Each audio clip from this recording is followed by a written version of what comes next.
En primer lugar, muy buenos días a todos. Gracias por acompañarnos en el lanzamiento del informe de género en el sistema financiero. Reconozco y creo que hay que reconocer que a todos nos gustaría ver cambios significativos año a año respecto de la inclusión financiera de las mujeres en Chile, porque la verdad no son tan acelerados como quisiéramos. De todas formas, vemos cómo la cobertura del crédito bancario, por ejemplo, ha crecido y está creciendo a una velocidad mayor que la de los hombres. Algo relevante que sí muestra este informe es la consolidación de las grandes tendencias. Y en ellas vemos claramente que las mujeres se endeudan más que los hombres al momento de financiar la vivienda, presentan mayor disposición al ahorro y muestran mejores niveles de cumplimiento al momento de pagar. Este informe de género, sin embargo, consolida tendencias, y estas tendencias parecen ser auspiciosas, lo cual no quita que no queden desafíos por delante y sea necesario apurar aún más el tranque. Dejo en la comisionada Bernardita Piedrabuena la tarea de contarles con más detalle los alcances de este reporte. Y muchas gracias a Esteban Pérez, Alejandra Sepúlveda y María José Díaz por acompañarnos hoy comentando este informe. Que tengan ustedes muy buenos días y una buena jornada. Muchas gracias. Gracias, Joaquín. Bueno, entendemos que el presidente tiene que ir a la Comisión de Presupuesto del Congreso, así que probablemente nos tenga que abandonar en unos minutos. Muchas gracias. Y dejamos a Bernardita para que nos presente el informe. Muchas gracias, Cristina. ¿Se escucha? Sí, se escucha muy bien. Ya. Bueno, muchas gracias a todos los presentes, gracias a los panelistas, a Esteban, a María José y a Alejandra. Como bien dijo Joaquín, este es el 20º informe de género que publica ante SBIF y ahora CMF, y pasaré a presentar los principales hallazgos y conclusiones del informe. Primero veamos cuál es el contexto mundial de las brechas de género de Chile en relación a sus pares en el mundo. Observamos que en este gráfico es un indicador que mide el World Economic Forum, son indicadores de brecha por hombre-mujer, y en el índice global Chile había experimentado mejora hasta el año 2019 y el año pasado, el 2020, hubo un retroceso explicado por lo ocurrido en la pandemia. Como se ve en el gráfico de la izquierda, a medida que el eje de las ordenadas está dado vuelta, es decir, a medida que las barritas van aumentando, significa que las brechas son menores. Por eso se ve un pequeño retroceso el año 2020. A su vez, este índice tiene sus factores, que son 4, dentro de los cuales Chile está dentro de los pares, entendido pares como países de altos ingresos, en lo que se refiere a educación, salud y sobrevivencia y participación política. Pese a que la participación política es baja, es decir, que hay una brecha importante entre hombres y mujeres, se encuentra en el promedio de los países de ingresos altos. Sin embargo, en la participación económica, de acuerdo a lo que se ve en el gráfico de la derecha, Chile presenta una brecha superior de las mujeres con respecto a los hombres, si lo comparamos con el promedio de los países de alto ingreso. Esta participación económica mide indicadores que incluyen la brecha salarial, la participación de la mujer en la fuerza de trabajo, el nivel de ingreso que reciben las mujeres, la participación de las mujeres en altos puestos gerenciales de las empresas, entre otros indicadores. Entonces, Chile se encuentra rezagado en este indicador que mide participación económica a nivel mundial. ¿Qué hace este informe de género? Este informe de género intenta medir las brechas que existen entre hombres y mujeres en cuanto a la participación de la mujer en los productos financieros del mercado chileno. Si bien esto no se mide en este indicador de participación económica, es una estadística o una medición cuantitativa adicional que nos permite verificar cómo ha ido la mujer avanzando o retrocediendo, manteniéndose constante en cuanto a la inclusión financiera de la mujer. Partimos con los bancos y la parte de crédito.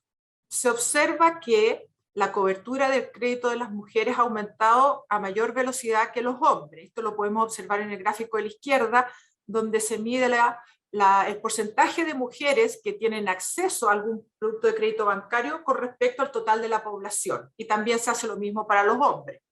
Desde el 2002 se observa una brecha entre hombres y mujeres, es decir, un mayor porcentaje de hombres acceden a crédito bancario que las mujeres. Esa brecha fue disminuyendo y se cerró completamente en el año 2018 y se ha mantenido cerrada, es decir, está la misma participación de hombres y mujeres en acceso al crédito bancario, y que retrocedió levemente para ambos grupos en el año 2020. Sin embargo, si uno mira el detalle de cómo es el crédito al que acceden las mujeres en cuanto a monto promedio, vemos que hay una brecha importante. En el gráfico de la derecha se observa que la deuda promedio que mantienen las mujeres en relación a los hombres está en torno al 60%, y eso se ha mantenido constante en los últimos 6-7 años.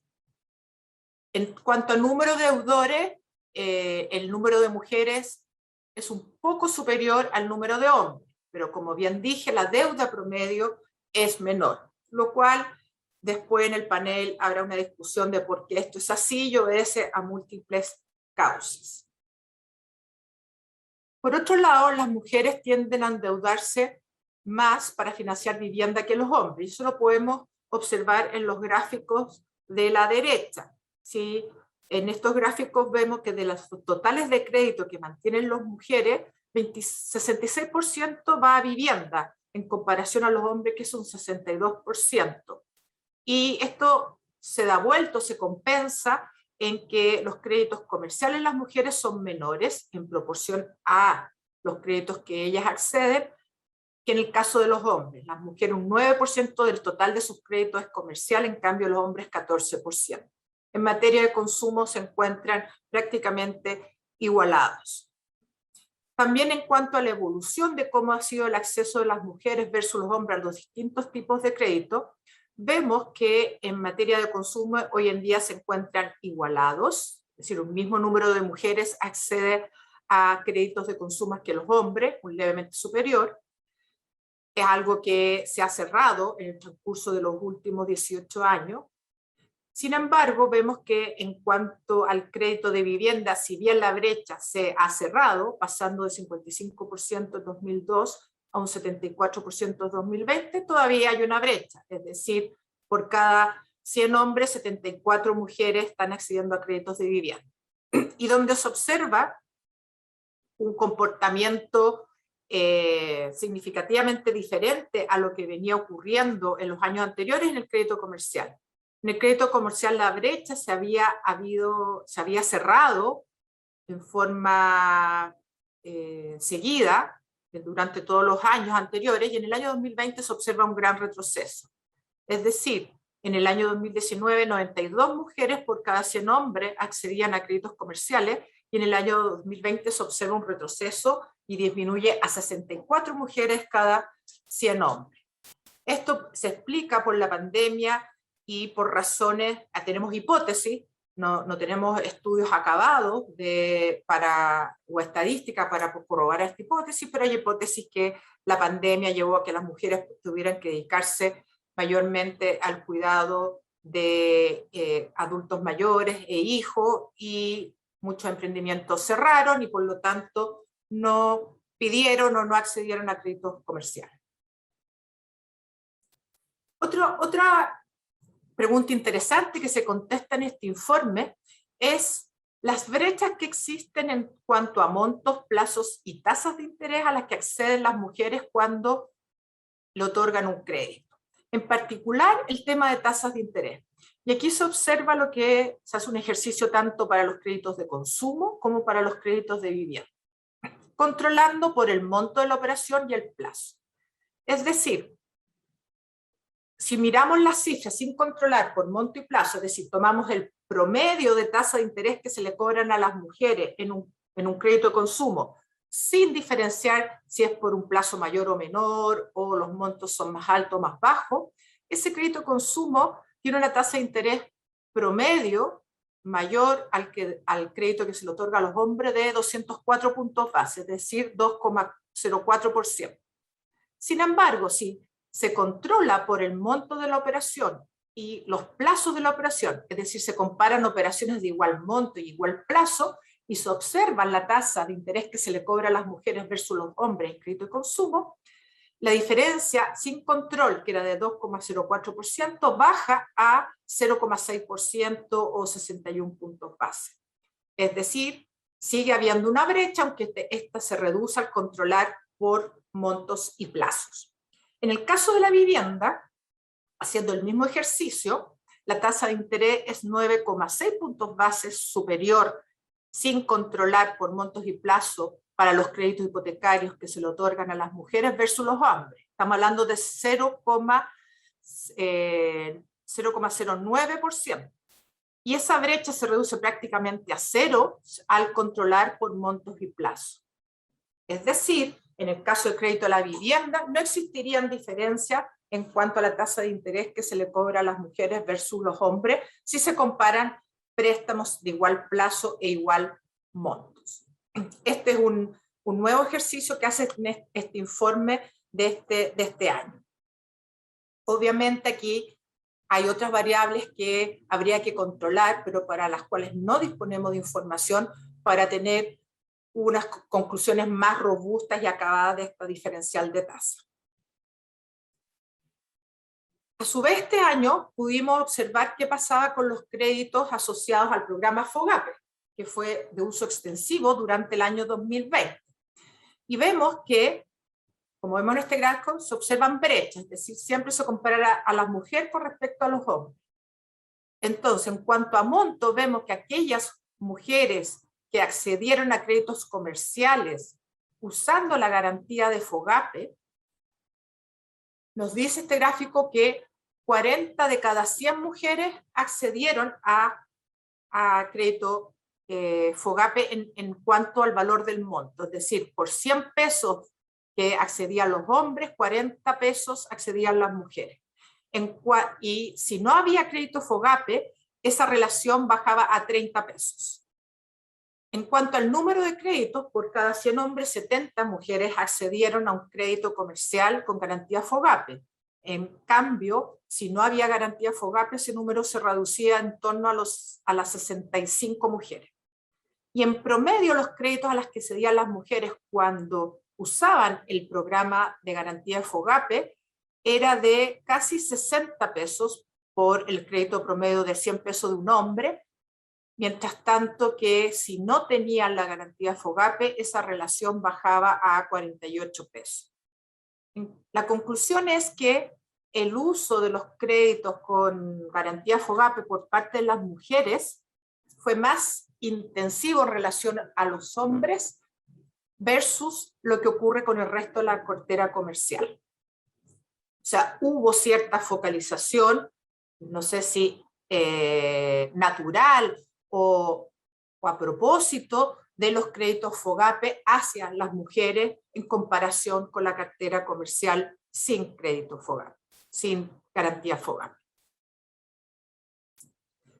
En relación al ahorro, observamos que sigue aumentando la participación de las mujeres en productos de ahorro si lo comparamos con la población adulta. Es decir, el año 2020,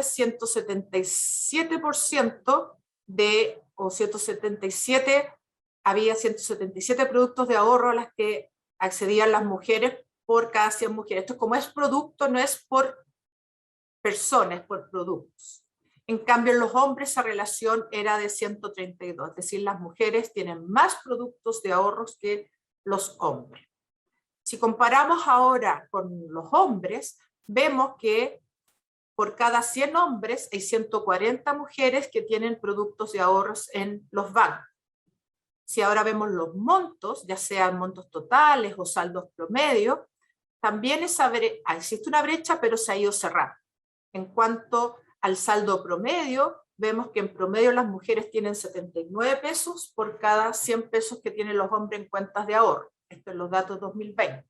En tanto que si vemos el monto total, las mujeres tienen como hay más mujeres que ahorran, pero ahorran un promedio menor, al tomar en consideración ambos aspectos, nos da que por cada 100 pesos que tienen los hombres, en total, 110 pesos tienen las mujeres. Llama la atención el aumento que ocurre entre 2019 y 2020, que respondería a lo que observamos con los retiros de los fondos de pensiones, es decir, las mujeres retiraron y ahorraron más que es una hipótesis, ahorraron más que los hombres de ese retiro, y también podrían haber ahorrado las transferencias que se hayan hecho durante el 2020 a las familias. En cuanto a la administración del efectivo, es decir, cuentas vistas y cuentas corrientes, vemos que las mujeres mantienen mayor cantidad de instrumentos de cuentas vistas y cuentas corrientes que los hombres. Eso lo vemos en el gráfico de la izquierda. En tanto, en el gráfico de la derecha, si comparamos hombres con mujeres, vemos que en cuanto a números de cuentas corrientes o cuentas vistas, la brecha es casi cero, es decir, por cada 100, si los hombres tienen 100 instrumentos de administración de efectivo, las mujeres tienen 97, y nuevamente observamos que si comparamos los montos y los saldos promedio, la brecha es mayor, aunque se ha ido cerrando en el último tiempo. Es decir, en promedio, las mujeres mantienen un saldo menor en sus cuentas de efectivos que los hombres. Esto es algo que se va repitiendo, tanto en los montos de crédito, en los montos promedios de ahorro, en los montos de administración efectiva, las mujeres en promedio mantienen menores saldos que los hombres, lo cual responden a características del mercado laboral en particular. Las mujeres también observamos que son mejores pagadores que los hombres. ¿Y cómo vemos esto? En la mora de 90 días o más, que es lo que se observa en el gráfico de la izquierda. Por cada 100 pesos adeudados, las mujeres tienen 3,5 pesos de mora, versus los hombres que tienen 4,5 pesos. Por otro lado, en términos del protesto de cheques, históricamente se observaba que las mujeres tenían menos protestos que los hombres. Sin embargo, en el 2020, año de pandemia, la tasa de protesto entre hombres y mujeres se igualó.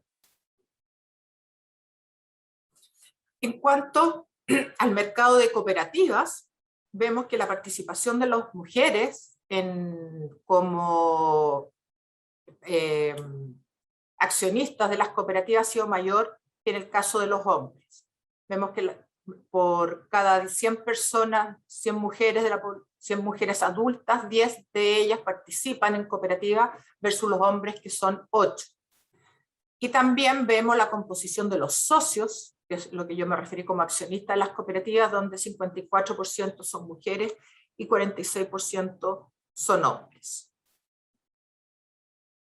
En cuanto a la tenencia de productos, en cooperativas vemos que si hablamos de crédito, las mujeres tienen mayor acceso a productos de crédito que los hombres cuando estos son ofertados por las cooperativas. También tienen mayor ahorro en las cooperativas que los hombres. Vemos también un salto importante en el año 2020, producto que se puede explicar por los retiros y las transferencias de ingresos desde el gobierno.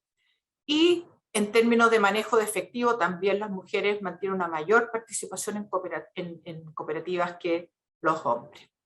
Esto podría dar cuenta de que la inclusión financiera de las mujeres se da más intensivamente a través de las cooperativas que los bancos. Otro parte del mercado en cual observamos brechas entre hombres y mujeres y de los cuales poseemos datos es en relación a los mutuos hipotecados administrados por las administradoras de mutuos hipotecarios. Vemos que la brecha entre hombres y mujeres es alta, tanto el número de mutuos hipotecarios como el monto de los mutuos hipotecarios, que se observa en el gráfico de la izquierda, pero también en este mercado la brecha entre hombres y mujeres es mayor que lo que se observa en los bancos, que es lo que mostramos en el gráfico de la derecha. Por ejemplo, el crédito promedio entregado por los bancos a hombres versus mujeres, en particular por cada 100 pesos que un banco en promedio le entrega a una mujer, a un hombre, perdón, cada 100 pesos que un banco le entrega a un hombre, a una mujer le entrega casi 90 pesos, en cambio en las administradoras de mutuos hipotecarios esa relación es de 75 pesos por cada 100 pesos que se le entrega a los hombres. Entonces, sin embargo, esta brecha se ha ido cerrando, pero sigue siendo importante. Por otro lado, si observamos las tarjetas de crédito, las mujeres mantienen mayor deuda en tarjetas de crédito que los hombres. En cuanto a número, por cada 100 hombres hay más de 200 mujeres que mantienen deuda en las tarjetas de crédito si miramos los mayores de 65 años, y si miramos las mujeres inferiores a 30 años, este número es de 160 mujeres por cada 100 hombres. Sin embargo, también observamos otro comportamiento en el caso de las tarjetas de crédito, que es que las mujeres son mejores pagadores que los hombres, que es lo que se muestra en el gráfico de la derecha. ¿Cómo vemos eso? Si miramos en la barra morada clara, donde dice que el pago igual o mayor al facturado en porcentaje es mayor en las mujeres que los hombres. Y si le sumamos entre el mínimo y el facturado, o sea, ambas barras, ese porcentaje también es superior en las mujeres que los hombres. Es decir, las mujeres en mayor proporción pagan al día y pagan una mayor veces algo entre el mínimo y el facturado. También algo nuevo en el informe, ya que es algo reciente, es cómo se han comportado las mujeres con respecto a los hombres en las tarjetas con provisión de fondo, las tarjetas de prepago. Las tarjetas de prepago son emitidas principalmente por bancos, también hay emisores no bancarios y hay algunas cooperativas, que es lo que se observa en el gráfico de la izquierda. Si ahora nos vamos a ver las brechas entre hombres y mujeres en cuanto a las tarjetas con provisiones de fondo, el gráfico de la derecha nos muestra que en términos de número de tarjetas, por cada 100 tarjetas que tienen los hombres, 80 tarjetas tienen las mujeres. El saldo promedio en las tarjetas, por cada 100 pesos que tienen los hombres, 65 pesos tienen las mujeres. Perdón, ese es el saldo total. El saldo promedio es por cada 100 pesos que tienen los hombres, 80 pesos tienen las mujeres en estas tarjetas de prepago, provisión de fondos. O sea, nuevamente hay una brecha, no tanto en números, pero sí en los montos promedio o montos totales que mantienen las mujeres en estas tarjetas. Entonces, después de toda esta cuantificación de las brechas de género, ¿qué conclusiones podemos obtener? Se observan brechas de género para montos, plazo y tasas de interés en cuanto a los créditos bancarios. Sin embargo, al controlar por montos y plazos, esa brecha disminuye. En el caso de los créditos para la vivienda, la brecha es 0. Los créditos asociados al programa FOGAPE COVID presentan brechas de género, aunque son inferiores a las que se observan al resto de la cartera comercial, lo cual es consistente con la focalización de este programa a las empresas de menor tamaño, donde las mujeres tienen una participación relativa mayor. La incorporación de las tarjetas de prepago ha incorporado un nuevo instrumento, una nueva herramienta de administración del efectivo, en donde se observa que todavía las mujeres, o como recientemente ha empezado a ofrecerse este producto, se observa que las brechas de género que observamos en otros productos aquí se vuelven a repetir. Las brechas económicas de género en el mercado de trabajo se reflejan en las brechas de acceso y uso de servicios financieros. Se observa una correlación entre el aumento de la participación de las mujeres en la fuerza laboral y la disminución de las brechas en el acceso y montos promedio que se mantienen en diferentes instrumentos, tanto de crédito como de ahorro. La evidencia también nos muestra patrones diferenciados de comportamiento entre hombres y mujeres, lo cual es relevante a la hora de proponer e implementar políticas públicas. Por ejemplo, la deuda bancaria de las mujeres posee en forma reiterada o persistente en el tiempo un mayor componente habitacional, en tanto que los hombres muestran un mayor componente comercial. Y consistente con lo anterior, las mujeres también presentan una demanda más activa por productos de ahorro para la vivienda que los hombres. A pesar de la reducción que observamos en las brechas económicas de género, aún queda espacio para implementar mejoras, reducir brecha y con ello generar un mayor crecimiento e inclusión financiera en la economía chilena. Muchas gracias por la atención. Muchas gracias, Bernardita, por tu presentación. Vamos a dar inicio ahora a nuestro panel de conversación, donde agradecemos la asistencia de María José Díaz, jefa de la División de Estudios del Ministerio de la Mujer y Equidad de Género, de Alejandra Sepúlveda, presidenta ejecutiva de Comunidad Mujer, y de Esteban Pérez, coordinador de la Unidad de Financiamiento para el Desarrollo de la División de Desarrollo Económico de la CEPAL. Vamos a ir teniendo una conversación entre nosotros. La gente que nos está escuchando, si quisiera hacer alguna pregunta, puede hacerla a través del chat y al final vemos si nos alcanza el tiempo para poder responder sus inquietudes. Pero buenos días a todos.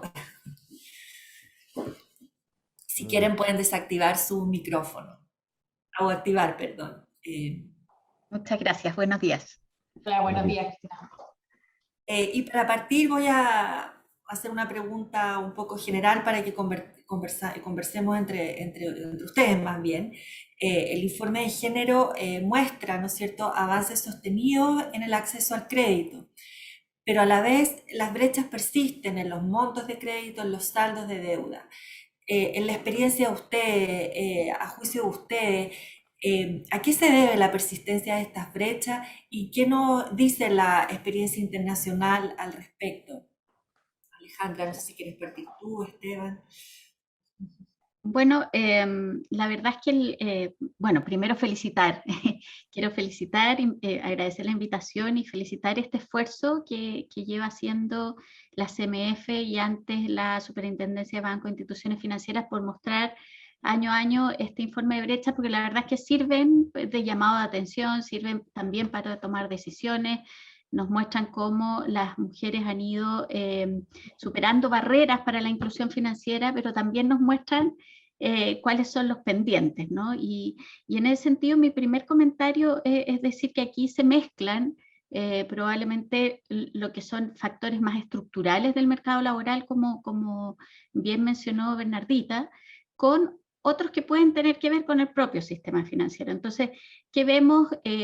Por supuesto, las mujeres históricamente han tenido y han enfrentado una brecha salarial de género que es importante, es persistente, es el peor indicador económico del índice, el Global Gender Gap Index del Foro Económico Mundial es ese. O sea, tenemos una posición promedio 70, en autonomía económica 113, pero además baja a 126 cuando hablamos de brecha salarial.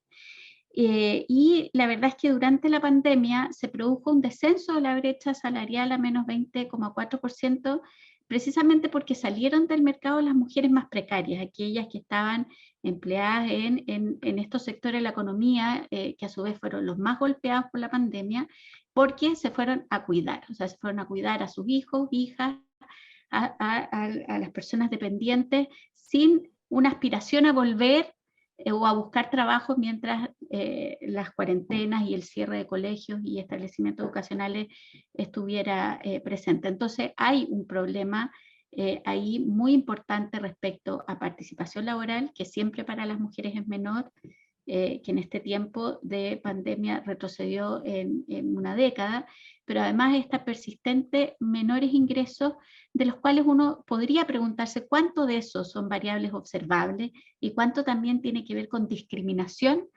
del mercado laboral por el mismo hecho de que las mujeres son más caras de contratar, o sea, hay un impuesto a la contratación de mujeres vinculado a la protección a la maternidad en el propio código laboral. Entonces, bueno, no me quiero monopolizar el comentario, pero sí, ahí hay un tema que tenemos que focalizar de manera muy importante en la conversación, pero también dentro de lo que es el sistema financiero. A mí me llama mucho la atención esta estadística de las tasas de interés. Encuentro muy contradictorio que las mujeres, siendo mejores pagadoras, siendo más responsables, exhibiendo un comportamiento respecto a su cartera de deudas, que es por la vivienda, que uno podría decir eso es algo que tiene un impacto social enorme, tiene que ver con las familias, ¿por qué la siguen discriminando en esas mayores tasas de interés? Aunque, bueno, ya explicó Bernardita que baja si se controlan por ciertas variables. Y ahí me gustaría mencionar un estudio que hizo Eric Parrado y otros autores, publicado por el BID, donde se comprueba a través de un experimento que sí, efectivamente, en el sistema financiero existen sesgos de género precisamente en aquellas personas que tienen la atención directa a las mujeres y que tienen la posibilidad, por tanto, de darles o no darles crédito.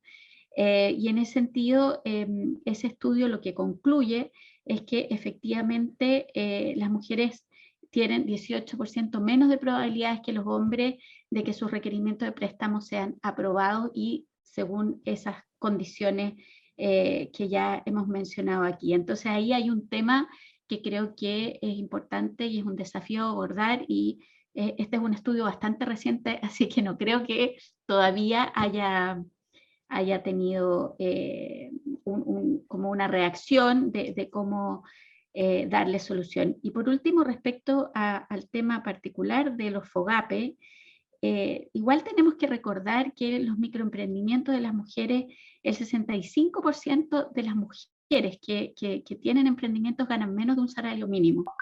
Y si en el fondo sumamos las que pueden acceder a 2 salarios mínimos, ese porcentaje llega a un 84%. O sea, estamos hablando que a las mujeres les cuesta mucho ser autónomas con un emprendimiento que tenga un impacto importante, y probablemente en ese sentido un instrumento como el FOGAPE, que es más focalizado, pudo haber tenido más efecto que un crédito comercial, pero además probablemente para ellas lo que hace más sentido son ayudas o subsidios directos, por ejemplo, de Corfo o de otros instrumentos de fomento.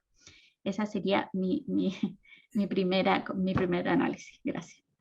Gracias. Yo quería, perdón, Dale. Cristina, quería como sumar un poco lo que decía Alejandra, porque estoy muy de acuerdo con todo lo que ella planteó. Yo creo que claramente estas brechas son un reflejo del contexto de las mujeres en Chile, de que históricamente han enfrentado barreras, discriminación a lo largo de su vida, y vemos que en el mercado laboral, específicamente, como decía Alejandra, esto se refleja en que enfrentan barreras para entrar, por un lado por la sobrecarga de trabajo no remunerado, la falta de corresponsabilidad, ciertos factores que pueden haber en las contrataciones, y también para desarrollarse dentro de los mismos mercados laborales. Y aquí todos los fenómenos que hemos escuchado del piso pegajoso, el techo de cristal, obviamente la brecha salarial, y yo creo que estas brechas también son reflejo de este histórico de las mujeres que en el fondo tienden a tener más lagunas, entran y salen más del mercado laboral y les cuesta más desarrollarse, y ese ha sido un poco el histórico en Chile.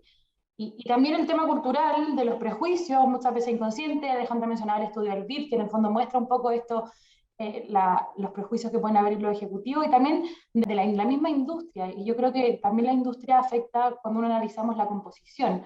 Nosotros en el reporte de indicadores de género de las empresas que trabajamos con ustedes, la CMF, analizamos la industria financiera y de seguro, y vemos que si vemos a nivel general, las mujeres están distribuidas más o menos 50-50 en los trabajadores de la industria, pero cuando ya empezamos a subir en los cargos de mayor responsabilidad es una pirámide. Entonces en las gerentas ya vemos 25% y en los directores ya llegamos a 10%. Entonces, claramente también hay cambios que hacer internamente de cómo entendemos a los clientes y cómo le damos respuesta a las necesidades que enfrentan los clientes en Chile. Nosotros, de hecho, estamos trabajando con varias empresas de la industria financiera y hay mucha disposición como para ir mejorando y revisando desde las brechas salariales hasta la forma en que es la rotación de los cargos y se contratan personas. Yo creo que aquí los desafíos también de estas brechas son un reflejo de la realidad que vemos en el país.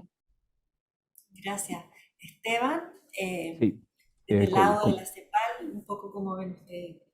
sí, bueno, muchas gracias por la invitación, de la invitación a la CEPAL para mostrar nuestros puntos de vista, expresar nuestros puntos de vista con respecto a la inclusión financiera de género.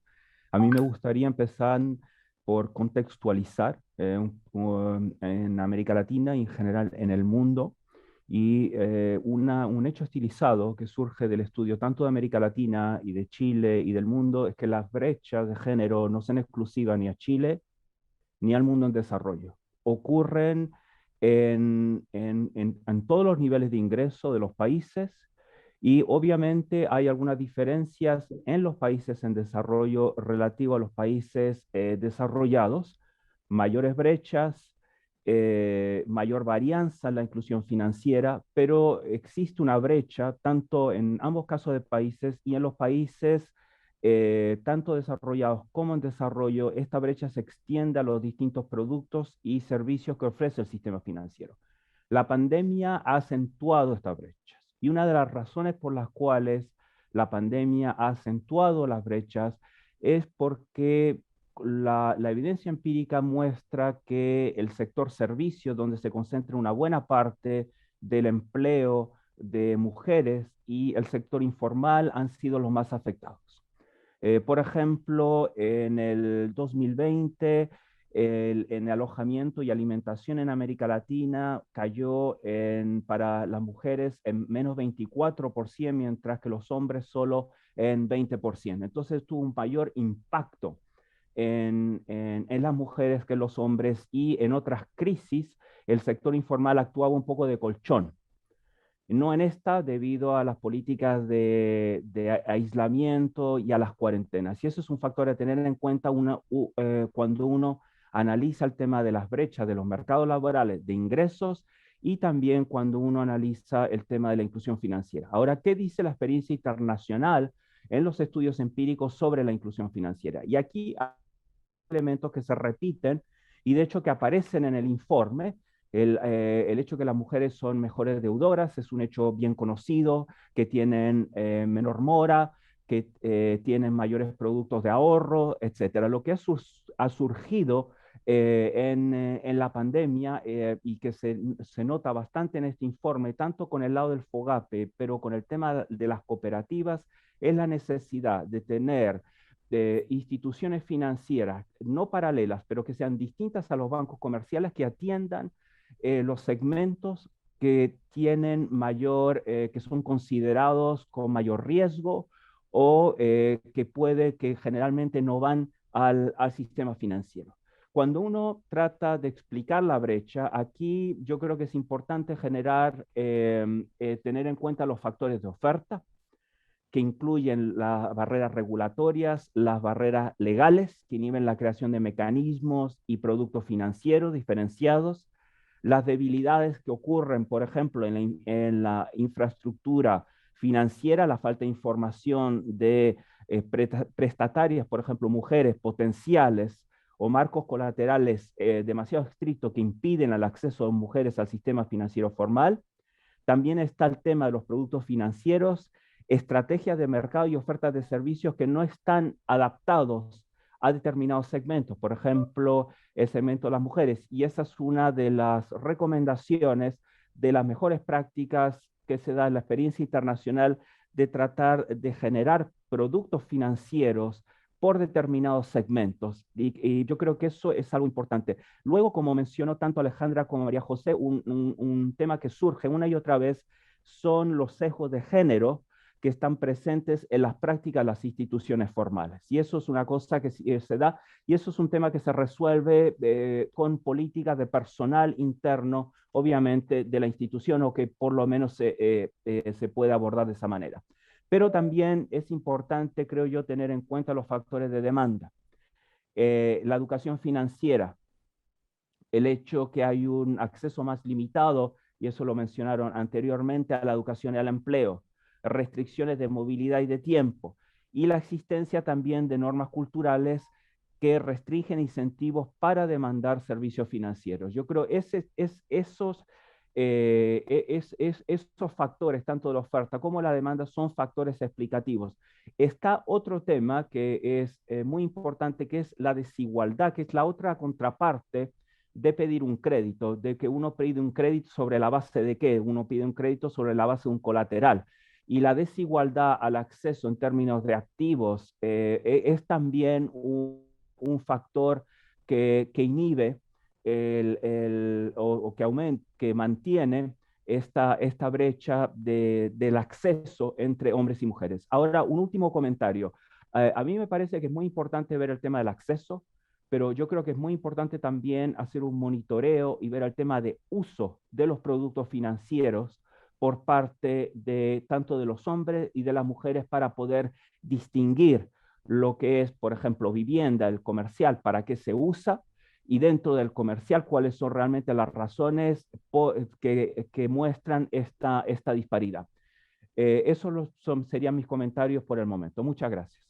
Gracias, Esteban. Ustedes han hecho mucha mención a que los desafíos estén puestos, ¿no es cierto?, en mejores prácticas y en avances, más bien dentro de las empresas o institucionales, pero ¿se puede presionar un poco más quizás a través de leyes, de hacerlo un poco más como ha ocurrido en la política, digamos, a fin de que estos avances ocurran más rápido? ¿Cómo ven una situación de ese tipo?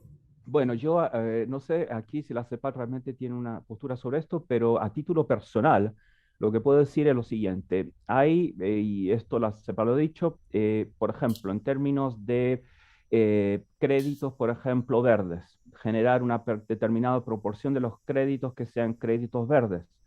Se puede generar también mediante incentivos, quizá, porque el tema de las leyes siempre tiene algún tipo de incentivo a tratar de traspasar esa ley, de algún tipo de incentivo que haga que el crédito se pueda orientar más a las mujeres que a los hombres. Pero yo creo que es muy importante hacer un ejercicio de terreno, de ver qué tipo de crédito funciona, cuáles son los tipos de crédito que se pueden impulsar por el lado de la demanda y adecuar la oferta a esa demanda. Porque muchas veces en general se parte de la oferta esperando que la demanda responda. Y en mi opinión, yo creo que es muy importante tratar de identificar las características de la demanda para poder adecuar la oferta de crédito a esa demanda. Y eso obviamente son estudios de campo que hay que hacer, de monitoreo, de datos, que muchas veces no están presentes ni siquiera en el Banco Mundial. En el Banco Mundial, por ejemplo, los datos de inclusión financiera son de personas naturales, no de empresarios. A mí me encantaría saber cuáles son los datos con respecto a las empresarias. ¿Cómo se endeudan? Se endeudan con familiares, se endeudan con proveedores, cuándo van a la banca comercial. El hecho, por ejemplo, que en América Latina, el FOGAPE, al igual que en otros países, los sistemas de garantía han crecido brutalmente y esto tiene un componente de género importante de promoción de crédito hacia la mujer. Gracias. Alejandra o María José, no sé quién lanza primero. Es bien interesante lo que dice Esteban, porque si uno también hace como un foco y busca cuáles son las razones de endeudarse o de qué manera se buscan esa inclusión financiera, uno ve que hay razones bien distintas entre la población más joven, por ejemplo, que están por los estudios endeudados más en créditos de consumo y tienen un comportamiento y además una facilidad, quiero decir, para abrir cuentas corrientes que es bien preocupante a veces porque las personas se endeudan más allá de su capacidad de pago y esa es una realidad que vimos antes de la pandemia, ¿no? Cómo las personas estaban sobreendeudadas en Chile a través de distintos tipos de créditos crédito, y en ese sentido, claro que los retiros, muchas veces sirvieron los retiros de los fondos de pensiones para pagar sobre todo esas deudas más a largo plazo. Pero, por ejemplo, si sabemos que los adultos mayores se endeudan para pagar prestaciones de salud, si sabemos que las mujeres se endeudan para comprar la vivienda o incluso para financiar la educación de sus hijos, porque ahí hay un comportamiento que tiene que ver con la división sexual del trabajo. Las mujeres históricamente son las responsables de la familia, eso ha sido naturalizado y por lo tanto su preocupación respecto al bienestar de los hijos muchas veces es mayor que el de los hombres, que están, tal como ustedes mencionaban, también más enfocados en pedir créditos comerciales para hacer crecer sus negocios, pero ellas son las que están principalmente a cargo. Entonces, ahí también se podría crear un instrumento específico que pudiera habilitar un crédito más económico, o sea, con menos tasa de interés, más asequible, con un acompañamiento además, porque también hemos visto en Chile cómo que es un déficit de la educación financiera. Las personas cuando pagan solamente los mínimos de las deudas, finalmente terminan haciendo crecer sus deudas de manera sideral y eso termina siendo como una soga al cuello. Eso por un lado. Y por otro lado, respecto a lo que tú mencionabas, Cristina, hay leyes que es necesario reformar en Chile.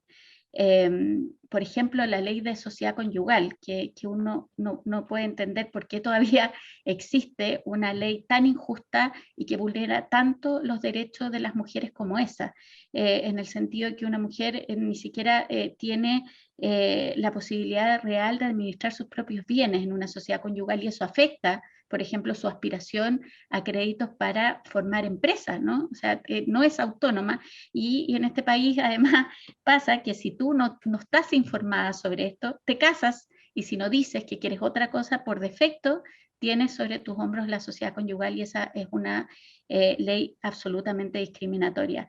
Y respecto a otras, yo creo que hay que quitar el costo de contratación de las mujeres vinculadas a la maternidad. También llevamos décadas esperando en la reforma a la ley de sala cuna, el que a los padres se le otorguen derechos exclusivos de cuidado de los hijos, porque finalmente eso va a contribuir a equipararlos en el mundo del trabajo y por lo tanto a disminuir esas razones de brecha salarial que no ha sido posible corregirlas a través de la ley de igualdad salarial, que hoy día la verdad es que no funciona, es letra muerta, no sirve, no se puede fiscalizar, tiene un montón de desincentivos que hacen que sea imposible llevarla a la práctica, como el hecho de que sea la propia trabajadora la que tenga que denunciar frente a su jefe que es discriminada. Por lo tanto, ¿cómo lo va a hacer si eso arriesga a que finalmente la despidan antes de que la dirección del trabajo pueda conocer el caso y hacer algo al respecto? Hay mucho que hacer respecto a la legislación,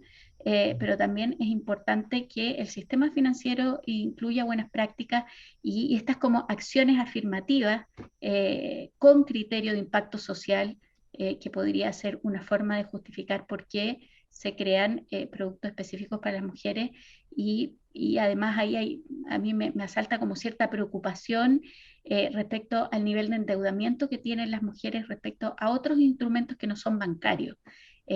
¿Cuáles son las condiciones de esos créditos? ¿Son más baratos? ¿No son más baratos? ¿O son más caros? O sea, ahí hay algo que revisar que me parece que es importante para poder conocer cuáles son esas otras condiciones que se le ofrecen y que hacen que las mujeres puedan tener distintos productos en las casas comerciales, en las cooperativas, en las cajas de compensación, en los bancos, etc. Gracias. María José, desde Sí. el lado del gobierno, el ejecutivo, ¿cómo miran? Sí, yo quería como también referirme un poco a lo que tú decías, la regulación, porque efectivamente existen desafíos todavía en Chile. De hecho, quería mencionar un reporte del Banco Mundial que se llama Women Business and the Law, que mide efectivamente las leyes y las regulaciones en las áreas que afectan las oportunidades económicas de las mujeres en 190 países. Y de hecho, hasta la versión 2021, o sea, desde el 2013 hasta ahora la versión 2021, Chile no había mejorado su puntaje, y ahora lo mejoramos, pasamos de 77,5 a 80, porque se eliminó el impedimento de contraer segundas nupcias, que todavía persistía en Chile. Y entonces vemos que ahora Chile tiene un puntaje de 80, de 100 puntos, pero pasaron 8 años para poder mejorar ese puntaje y claramente no podemos seguir avanzando en espacios de 8 años para ir mejorando. Aquí uno de los principales desafíos que el reporte plantea para países como Chile es lo que ya mencionaba Alejandra del régimen patrimonial de sociedad conyugal, que impone bastantes restricciones a la situación que tienen las mujeres y que se está en discusión para poder cambiarse, y también otras brechas en leyes que se identifican son asociadas a la brecha salarial, a la discriminación en el acceso al crédito, de hecho, y también la igualdad en acceso a pensiones, a la cuna, cuando vemos que todavía en Chile, como lo refleja este informe y como lo mencionaban Esteban y Alejandra, existen estos desafíos, pero yo creo que no solamente en temas regulatorios, los regulatorios te pueden dar una cancha, pero también hay mucho que avanzar y lo hemos conversado hoy día dentro de las empresas, en temas de la conciliación, de la flexibilidad, dentro de los hogares, la corresponsabilidad, porque eso en el fondo también te va a permitir ir eliminando estas barreras y que enfrentan las mujeres en el país. Y sumarme también a lo que comentaban los dos en temas de la educación financiera. Yo creo que también ahí hay algo que avanzar. El reporte que nos presentaron hoy nos muestra que hemos avanzado mucho en el acceso, pero persisten esos desafíos en qué calidad de acceso le estamos dando, especialmente a mujeres que quizás llevan menos tiempo que hombres relacionándose con el mercado financiero, y creo que también ahí hay un importante desafío que avanzar, tanto desde el sector público como desde el sector privado. Bernardita, no sé si quisieras comentarnos algo en beneficio de la hora, ya estamos cerrando un poco cómo desde la comisión se están analizando todos estos temas respecto de la brecha de las mujeres y los desafíos que quedan por delante. Bueno, primero quisiera agradecer a los panelistas por haber participado y por los comentarios que se vertieron en este panel, los cuales son muy útiles y nos permiten poder ir ahondando en las razones de por qué existe esta brecha.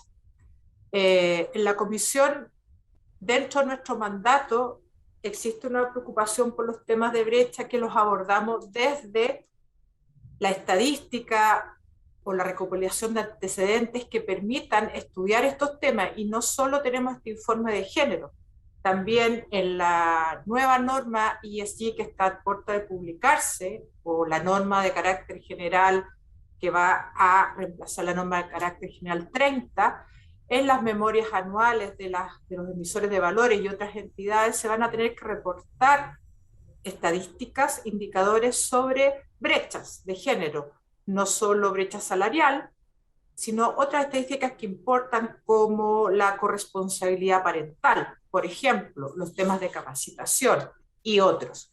Eso también va a permitir ir configurando un panorama, una visión de cuál es la situación de las mujeres en relación al mercado financiero, ya sea por el acceso a los productos de créditos, de ahorro, pero también cómo las empresas abordan estas temáticas.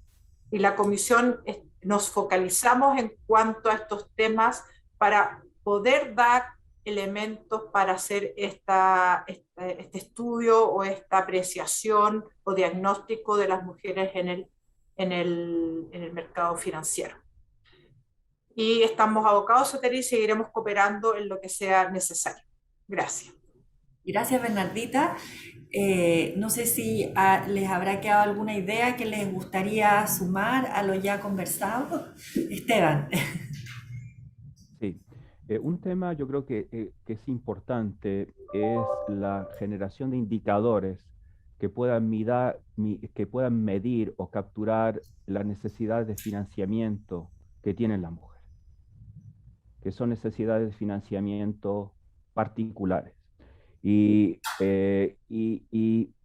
ya sea como personas naturales o como emprendedoras. Y yo creo que eso es algo muy importante. Aparte de los dos temas que se mencionaron, que son los temas de la generación de productos y cómo la banca o instituciones de desarrollo pueden generar a lo mejor departamentos o unidades que se dediquen a esto, y el tema de la educación financiera. Yo creo que esos son los tres componentes. El otro tema que quería mencionar es que muchas veces cuando se hacen estos estudios de género, se hacen estudios de género con factores más objetivos y temas más de preferencias. Y aquí este informe yo creo que muestra algo que es muy importante, que muchas veces se dicen que las mujeres tienen una menor deuda porque tienen una mayor aversión al riesgo o que son mejores pagadoras. Y obviamente este informe muestra que eso no es así. Y a veces la banca comercial tiene esta idea y es una de las razones por las cuales restringe más el crédito, o una de las razones que se dan en los estudios por las cuales el crédito se restringe más a las mujeres que a los hombres.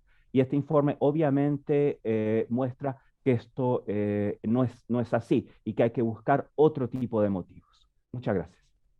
Gracias, Esteban. María José.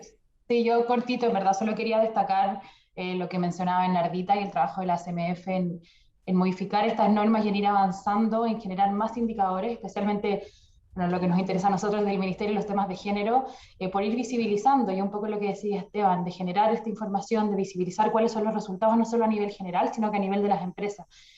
Nosotros con todo esto información que genera, nosotros la sistematizamos y la publicamos en este reporte de indicadores, y creo que eso también es parte de ir avanzando en mostrar la realidad y que las empresas también se puedan comparar dentro de sus mismas industrias, de cómo están en los distintos niveles, no solo en los generales entre los hombres y mujeres trabajadores, sino que cómo vamos avanzando en los niveles de responsabilidad. Entonces creo que el trabajo y el compromiso que ha tenido la CMF con esto es muy importante, especialmente para quienes estamos en el día a día trabajando por generar más contenido y más información en temas de género para ir visibilizando las brechas. Muchas gracias, María José. Yo quiero decir algo que me deja como reflexionando de este informe, que es muy completo en cuanto al análisis de los indicadores, pero la verdad es que como todo en este tema que se vincula con la desigualdad de género, los problemas son sistémicos. Y la verdad es que es muy difícil abordar todas las brechas si no se trabaja fuertemente en mejorar la participación laboral de las mujeres, traerlas de vuelta al mercado laboral después de este retroceso de una década, lo que en definitiva impone para el próximo gobierno y para el próximo ciclo sociopolítico una responsabilidad enorme respecto a realmente poner la prioridad en el mercado laboral de las mujeres, en una estrategia laboral que aborde la emergencia, pero también cómo esto debe ser sostenible en el tiempo. Yo creo que es como muy necesario porque más allá de las buenas prácticas, más allá de todo lo que hemos hablado aquí, si no mejoramos el mercado laboral para las mujeres, la verdad es que es difícil y yo creo que es doloroso además que las mujeres se encuentren en el mercado financiero con estas barreras que tienen que ver con una condición de desigualdad que no es por culpa de ellas, sino que es algo un poco estructural, normativo también. Así es que en ese sentido agradezco que se ponga foco en estos temas, y si tuviera además que hacer otra propuesta diría que la educación financiera debiese empezar desde el colegio. Sería genial que nuestro sistema educacional lo abordara desde temprano. Eso, gracias. Muchas gracias. Queremos agradecerles a todas las personas que nos estuvieron viendo al lanzamiento del informe de género del sistema financiero en su versión número 20. Por supuesto, darle muchísimas gracias a María José, Alejandra, Esteban y Bernardita por comentarlo y dejarnos con grandes desafíos para el futuro, y creo que sí hay algo que coincidimos todos en el tema de la educación financiera y su relevancia. Muchísimas gracias y muy buenos días a todos.